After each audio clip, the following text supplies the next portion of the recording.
Lebaran. Sebetulnya ini peristiwa biasa saja. Silaturahmi datang dalam konteks Lebaran. Beda kalau ceritanya adalah ada menteri-menteri yang rutin, misalnya seminggu sekali, sebulan sekali, datang dan menggunakan bahasa meminta arahan. Nah, itu udah salah kaprah dalam konteks tata negara. Tetapi saya bisa mengerti juga kenapa dalam konteks kemarin ada misalnya menteri yang menggunakan bahasa yang menurut saya tidak elok secara tata negara. Contoh. Misalnya Mas Renggono mengatakan dia mantan bos saya dan masih bos saya. Itu punya konsekuensi loh secara tata negara, karena ya kita betul-betul hanya boleh berbicara bahwa atasan itu hanya presiden. Bahkan seorang menteri itu nggak bisa mengatakan dalam kapasitasnya sebagai menteri, walaupun dia kader partai, bos saya sebagai menteri adalah ketum partai saya. Nggak boleh itu secara tata negara. Nah, yang memang membedakan begini Mas Tifal, sebetulnya kalau kemudian ada menteri-menteri datang dekat dengan mantan-mantan presiden biasa saja. Ibu Sri Mulyani juga datang ke rumahnya Ibu Mega, Pak BGS atau Pak Basuki juga datang ke rumahnya Ibu Mega karena memang memiliki kedekatan pribadi. Tetapi kenapa sih dalam konteks Pak Jokowi dengan Pak Prabowo isu ini lebih menarik? Karena memang ada sesuatu yang berbeda. Pergantian tongkat estafet kekuasaan tidak terjadi biasa-biasa saja. Wakil presidennya Pak Prabowo itu anaknya Pak Jokowi. Polemik ini kan sudah muncul pada masa Pilpres dan kemudian orang bertanya-tanya, ini sebuah kesepakatan apa sih, berbagi kekuasaan atau sekedar bicara keberlanjutan? Kalau berbagi kekuasaan, artinya Jokowi masih punya porsi di situ. Kan itu analisisnya. Fakta lain juga mengatakan, fakta empiris, ternyata di belahan dunia lain apa yang terjadi pada skala yang mirip-mirip, walaupun kita nggak tahu konsekuensi akan sama atau tidak, di Filipina situasi yang sama itu tidak berbuah dengan baik. Kita tahu wakil presidennya akhirnya dimaksudkan karena terjadi seperti pertarungan mengambil porsi kekuasaan di antara presiden dan wakil presiden dan juga mantan presidennya. Jadi ini konsekuensi dari sebuah pembelajaran demokrasi yang kurang elok yang terjadi pada pemilu sehingga spekulasi-spekulasi ini masih muncul. Tapi saya berharap sih memang momen Lebaran kemarin hanya berupa silaturahmi saja. Kalau gitu saya konfirmasi langsung ke Pak Mardhani Alisera yang baru saja bergabung bersama kami. Assalamualaikum Pak Mardhani, apa kabar Pak? Waalaikumsalam semuanya, makasih. Saya mau konfirmasi dulu, sampai Anda keluar ke pernyataan jangan sampai ada matahari kembar, itu ada kekhawatiran apa sesungguhnya dari pertemuan itu menurut Anda Pak?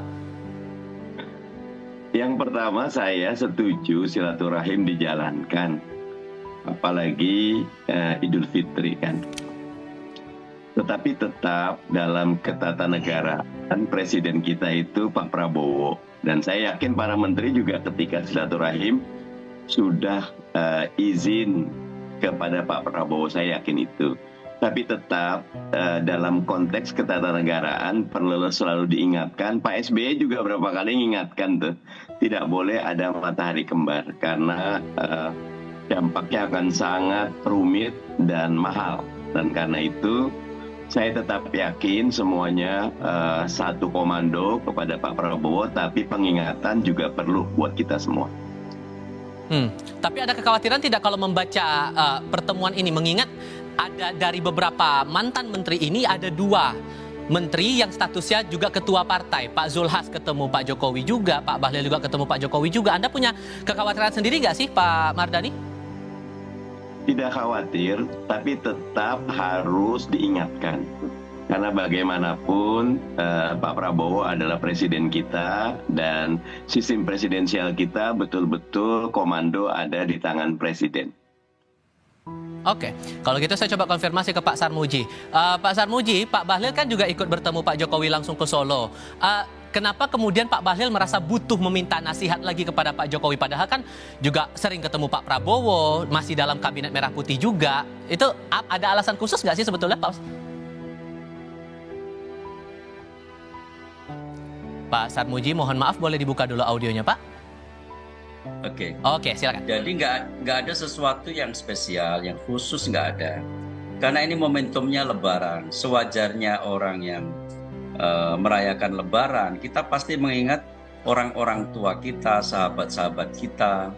Dan kebetulan Pak Jokowi adalah orang tua sekaligus presiden pada waktu mereka itu menjadi menteri.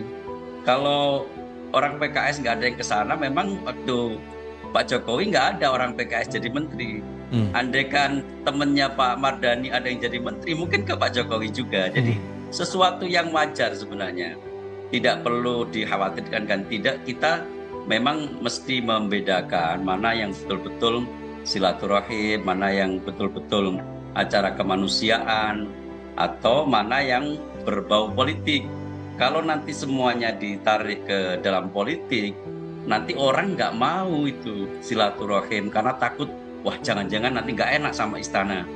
Nanti ada orang meninggal nanti, wah jangan-jangan nanti dicurigai ini dan seterusnya. Jadi kita perlu menempatkan sesuatu secara proporsional, sesuatu yang wajar-wajar saja.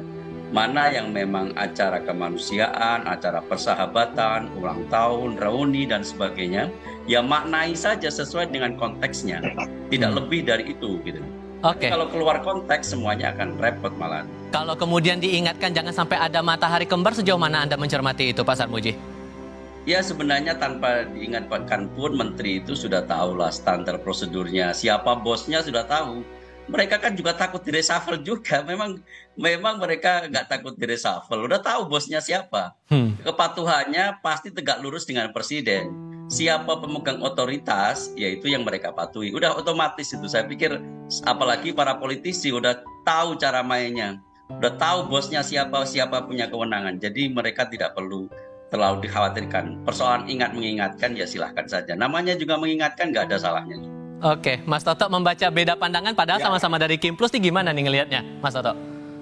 Ya saya melihatnya positif lah. Mas Sarmuji bicara dalam konteks bahwa meyakini bahwa kode etik itu akan sangat dimengerti lah. Bahkan dengan bahasa telanjang tadi Mas Sarmuji mengatakan gak usah takut lah, takut dipecat juga kok gitu kalau berani matahari kembar gitu ya para menteri.